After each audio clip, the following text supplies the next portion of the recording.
नमस्कार दोस्तों। कई लोग सोचते हैं कि हमारे देश की सरकार कार्य नहीं कर रही है और हमेशा अपने देश की सरकार को गलत समझते हैं, जबकि यह चीज़ गलत है। आप खुद सोचिए कि हमारे देश की सरकार ने कितनी तरक्की कर ली है। कई लोग मुझसे कहते हैं कि आप हमेशा प्रधानमंत्री नरेंद्र मोदी जी का नाम लेती हो। मैं प्रधानमंत्री नरेंद्र मोदी जी का नाम इसलिए लेती हूँ क्योंकि वह शख्सियत हैं जिन्होंने हमारे देश को बदल कर रख दिया। हमारे देश में जो जो कार्य नहीं हुए थे वह उन्होंने कार्य किए। तो कई लोग सोचते हैं कि प्रधानमंत्री नरेंद्र मोदी जी ने यह कार्य नहीं किया, लेकिन दोस्तों, प्रधानमंत्री नरेंद्र मोदी जी कहते नहीं हैं, वह करके दिखलाते हैं। आप लोग इस चीज़ पर गलतफहमी मत लाइएगा कि मैं हमेशा प्रधानमंत्री नरेंद्र मोदी जी का नाम लेती हूँ। दोस्तों, आप लोग को यह पता होना चाहिए कि हमारे देश में प्रदेश के इतिहास में पहली बार महिलाओं को स्व सहायता समूह में 343 करोड़ रुपए की ऋण वितरित किया गया है। सबल योजना के अंतर्गत 6 माह में 25,000 से अधिक हितग्राहियों को 268 करोड़ की सहायता राशि दी गई है। हमारे यहाँ पे राष्ट्रीय जल मिशन में 3,000 करोड़ रुपए से अधिक योजनाएं स्वीकृत की गई हैं। ग्रामीण क्षेत्र में 26 लाख से अधिक घरों में नल लगा दिए गए हैं।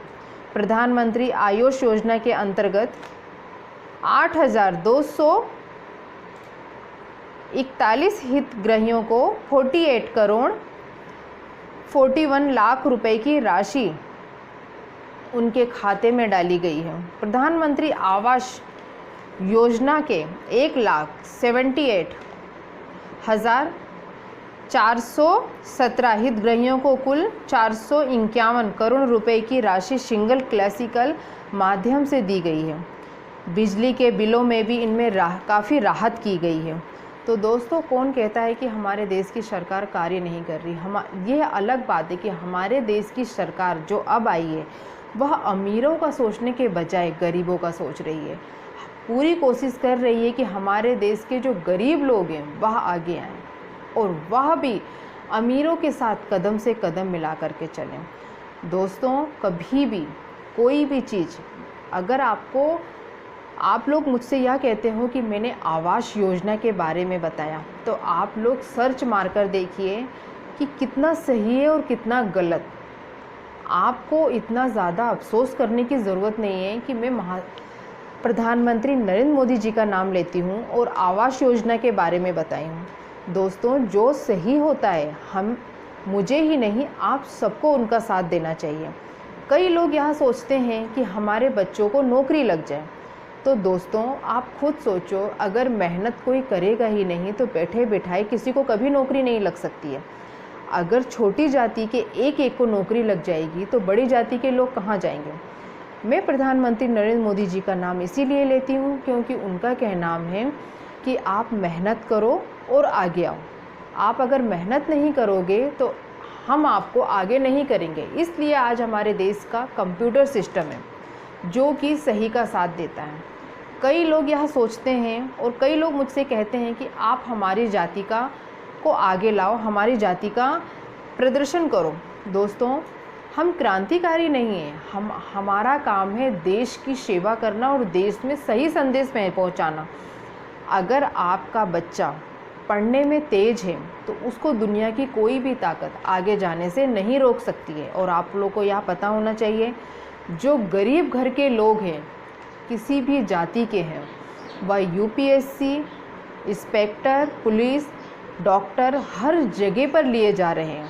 ऐसा नहीं है दोस्तों कि अमीर घर के बच्चे लिए जा रहे हैं। लेकिन हाँ, आपको यह गलतफहमी अपने दिमाग से निकालना होगा कि हम जाति के बल पर कोई फ़ायदा कमा सकें। अगर किसी का बच्चा बोलने में सही नहीं है, उसमें कुछ कमियां हैं, तो उसके लिए हम ज़बरदस्ती यह नहीं कह सकते कि हम छोटी जाति के हैं तो जॉब लगा दो।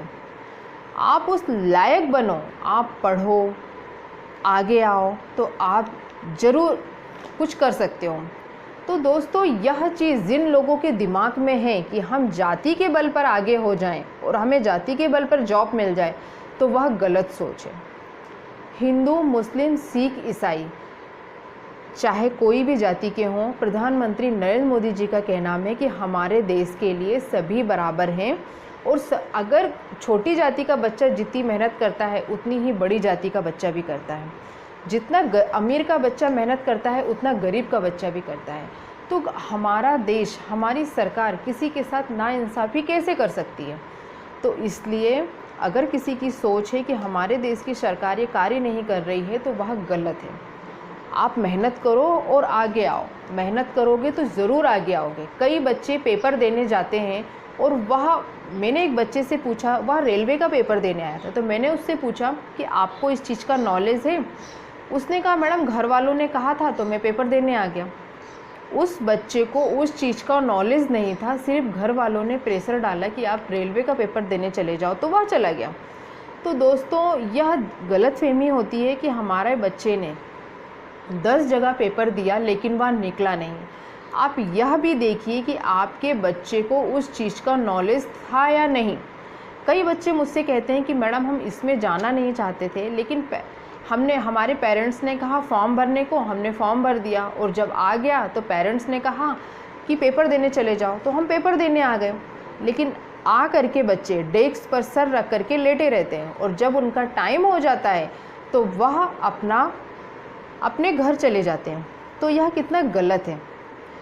आप अपने बच्चे को उसी में जाने दें जिसमें आपके बच्चे की खुशी हो।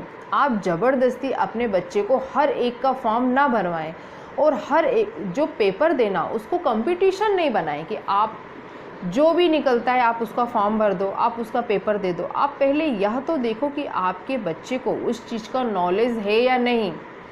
पेपर देना एक बड़ी बात नहीं होती है, बात होती है सही पेपर देना, सही नॉलेज होना। जब तक आपको किसी भी चीज़ का सही नॉलेज नहीं होगा तब तक आपका पेपर देना गलत होता है। अगर किसी लड़की को यूपीएससी बनना है तो आप उसको ज़बरदस्ती डॉक्टर का पेपर नहीं दिला सकते। और अगर उस बच्चे ने 10 बार भी डॉक्टरी का पेपर दिया है लेकिन उसको उस चीज़ में नॉलेज ही नहीं था, तो आप कैसे सोच सकते हो कि वह बच्चा पास हो जाएगा? क्या होता है दोस्तों कि हमारे देश में बच्चों को हर जगह पर पेपर दिला दिया जाता है कि आपको जो भी निकले आप उसका पेपर दे दो, आप उसका फॉर्म भर दो। बच्चा इंदौर, बम्बई, दिल्ली हर जगह पर पेपर देकर आता है। फिर यह कहते हैं कि हमारे देश की सरकार ठीक नहीं है, जबकि आपके बच्चे को कुछ आता ही नहीं है। आपके बच्चे ने अगर सही पेपर दिया होता तो वह ज़रूर निकलता है। क्यों? क्योंकि जहाँ पेपर होते हैं वहाँ पे लाखों कंप्यूटर लगे होते हैं, लाखों कैमरे लगे होते हैं, जहाँ पे यह देखा जाता है कि कोई नकल तो नहीं कर रहा है, कोई गलत तो नहीं है। कैमरे के आगे कैसे आप कह सकते हैं कि हमारे बच्चे को पीछे कर दिया गया? दोस्तों कभी भी अपने देश की सरकार को गलत ना समझें। ज़िंदगी में मेहनत करो और उठो। यहाँ पे जो अपंग हैं, जिनको लकवा मार दिया है, वह लोग भी हिम्मत नहीं हारते हैं और उठते हैं, चलते हैं और दौड़ लगाते हैं। इसीलिए कभी भी अपने देश की सरकार को गलत समझना बंद करो। हमारे देश की सरकार यह कहती है कि आप मेहनत करो और आगे आओ, जाति के दम पर कभी कुछ नहीं होगा। तो इसलिए अगर जिनको भी यह प्रॉब्लम होती है कि हम छोटी जाति के हैं या किसी भी जाति के हैं, आप मेहनत करो, मेहनत करके आप आगे आओ। आप यह अभी बीच में कई लोग जाति के दम पर घुस गए थे और जब केस बिगड़े तो यह हुआ कि डिग्री तो ले लिए थे लेकिन उन्हें कुछ आता ही नहीं था। तो इसलिए अब हमारी सरकार ने यह निकाला है कि जाति के दम पर कुछ नहीं होगा, आप मेहनत करो और आगे आओ। तो इसलिए आप लोग यह ना समझे कि मैं प्रधानमंत्री नरेंद्र मोदी जी का बार बार नाम लेती हूँ, क्योंकि वह शख्सियत हैं जिन्होंने हमारे देश को बदल कर रख दिया। हर परिस्थिति में, हर चीज़ में वो तात्पर्य तैयार है और वह सुबेरे 5 बजे से उठ करके रात तक काम करते हैं।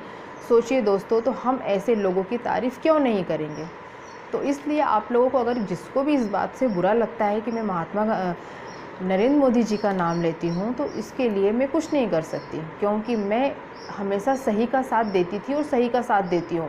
और रहा जाति वाली बात, तो जितना बड़े छोटी जाति का बच्चा मेहनत करता है उतनी ही बड़ी जाति का मेहनत करता है।